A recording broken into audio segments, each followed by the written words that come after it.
vous informer qu'effectivement, on a d'un commun accord décidé de faire la demande d'un médiateur au niveau de la table de négociation. Pour nous, c'est quelque chose qui est une bonne chose, en fait. Vous comprendrez que pour nous, on a voulu attacher avec la STM le fait de rentrer un médiateur, de le faire d'une bonne façon. C'est pas toujours évident, je vous confirme, négocier avec la STM. Et en ce moment, pour nous, c'est important de savoir que malgré le médiateur, on voulait maintenir notre cadence à la table de négociation pour le mois de juin, pour le mois de juillet, s'assurer, parce qu'on s'entend quand on rentre un médiateur, il faut qu'on prenne conscience du dossier, on ne voulait pas ralentir notre cadence. On a pris le temps de s'entendre avec la STM pour maintenir les rencontres de négociation. On en avait une hier. Là, ce que je peux vous dire, c'est qu'on a été quand même un peu déçus de voir que, encore une fois, malgré la rencontre d'hier, le pouvoir ne nous a pas abordé sur une piste de solution pour pouvoir rapetisser la grève, pour pouvoir surpoir à la grève. On s'attendait à ce que la STM comprenne que les enjeux qu'on vit actuellement, on était prêts à prioriser, on était prêts à regarder des avenues avec la STM pour surpoir à notre grève. Mais pour le moment, on n'a pas été approchés. On espère que les belles paroles en ce moment du ministre Boulet, les mêmes choses pour la directrice générale, la mairesse de Montréal en a parlé, veulent que la cadence change à la table de négociation. Ce que je peux vous dire, c'est que ce n'était pas le cas d'hier. On est en rencontre demain à la table de négociation. On est même disponible aujourd'hui s'il le fallait. On espère, s'il faut se préparer aujourd'hui pour être prêt demain pour parler des vraies choses, on l'espère. On a ouvert la porte à la fin de la journée hier à la STM de dire consacrons la journée de vendredi à trouver des solutions. Maintenant, la balle est dans le camp de l'employeur. On était prêts la semaine passée à négocier, même en fin de semaine passée, s'il le fallait. Donc, on s'est rendu disponible, mais la STM ne semble pas avoir de mandat en ce moment à la table de négociation. Donc, on s'entend que pour nous, les points importants sont ceux qui touchent la sous-traitance. On l'a martelé à plusieurs reprises cette semaine. On ne veut pas se retrouver dans un scénario comme en santé, par exemple, avoir un pied dans le secteur public, un pied dans le secteur privé à la STM, d'avoir la sous-traitance, d'avoir une baisse de qualité de nos services. C'est une pierre angulaire pour nous, c'est super important. Si on se met à sous-traiter nos services, on pense d'ailleurs que le transport adapté va être les premiers à être exposés à cette problématique-là. La qualité de service pour les gens qui sont les plus vulnérables, les gens qui ont besoin de ces services-là, on s'entend, on peut se comparer même au REM. Vous comprendrez que si on maintient ces services-là, qu'on donne ce service-là à la population, pour nous, c'est un gage de qualité. On voulait s'assurer que les véhicules soient au rendez-vous, les véhicules soient bien entretenus, ce qui n'est clairement pas le cas en ce moment quand on se réfère à la compétition dans le secteur du privé. Vous avez en arrière de vous une usine qui reconditionne toutes les pièces du métro de Montréal, ce qui fait en sorte qu'il roule encore après 50 ans d'âge.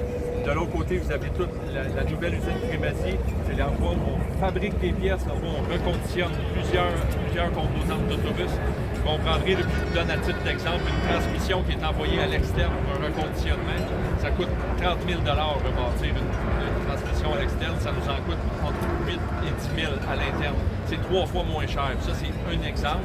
Je pourrais vous donner d'autres exemples de fabrication de pièces qu'on fabrique à un prix ridicule versus qu'on achète à des fabricants à des prix exorbitants, des fois 10 fois, des fois 15 fois plus cher. Donc, on a une capacité à la STM qui est phénoménale. On devrait exister comme un fleuron et non se faire dire qu'on peut sous-traiter nos services. Donc, pour nous, c'est important.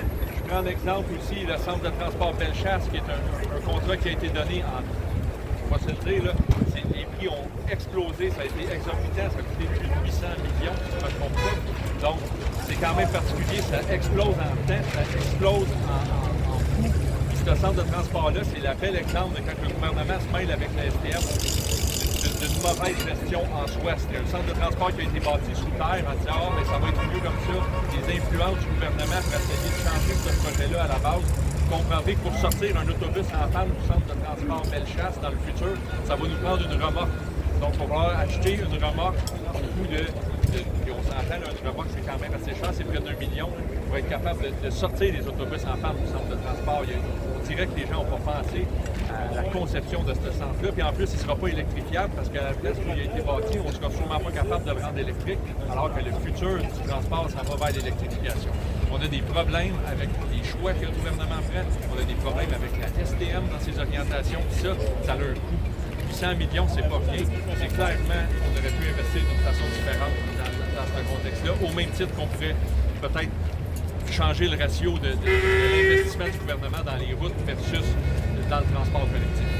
Donc, je veux aussi prendre le temps de m'adresser aux usagers du transport en commun. Je sais qu'une grève, ça dérange.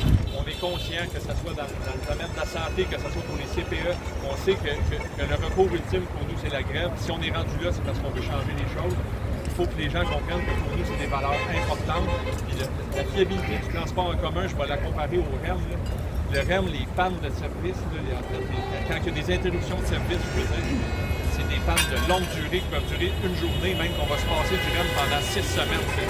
Imaginez, le REM s'est rendu compte qu'il manquait peut-être de personnel. D'ailleurs, ils vont peut-être tripler leur personnel. Donc, la vision du privé, là, dans le transport, c'est parce qu'on est capable de rouler le REM avec le minimum de personnes, donner le maximum de fiabilité. Bien, clairement, la réponse est non. Ils sont en train de déjà réviser leur modèle d'affaires pour que ça fonctionne. Donc, c'est quand même important de le comprendre. Là. Pour nous, on ne peut pas se rendre là. On ne peut pas donner des services. Imaginez si on avait des pannes. Je sais qu'il y en a des pannes dans le métro, mais on est toujours fidèle au poste. On les répare dans des questions de minutes de train pour qu'on soit capable de remettre le service le plus rapidement possible. Même chose pour les autobus. Donc, vous comprendrez que pour nous, si on va vers la sous-traitance, si on se reflète à ce genre de situation-là, pour nous, ça va devenir problématique tôt ou tard dans le transport en commun. On ne peut pas se permettre des arrêts de service. Ou sinon, on a fait des interruptions de service dans notre grève puis regardez l'impact que ça a. Imaginez si on était traité comme le REM, qu'on avait des journées sans métro, ça ne fonctionnerait pas. Considérez que les employés ont de l'expérience à l'STM et ont à cœur la fiabilité du transport. Je pourrais vous dire une dernière chose. En fait, les conditions de travail, ça passe aussi. On ne veut pas se retrouver là, dans des scénarios éventuellement où on a des emplois précaires, des postes à temps partiel, où les gens n'ont pas ce sentiment-là de faire la différence à la STM. Si on baisse dans nos conditions de travail, ce que l'employeur semble demander, au lieu d'aller chercher de l'argent dans les routes ou ailleurs, dans tout ce qui est donné au niveau du transport, bien pour nous, on va se retrouver avec des employés qui n'ont plus de sentiment d'appartenance, qui n'ont plus ce souhait-là de maintenir la qualité de notre service, la fiabilité de notre service. Donc, on est conscient qu'une grève, c'est le moyen ultime pour nous de bouger les choses. On sait que c'est important, on sait que ça a un impact, mais vous comprendrez que sans grève, en fait, la grève, elle est constitutionnelle, c'est un droit qui est protégé. Sans grève, on n'aurait pas la société qu'on a aujourd'hui pour nous. Donc, c'est important de le comprendre. On va tenter d'en arriver avec des solutions avec les employeurs. C'est les engagements qu'on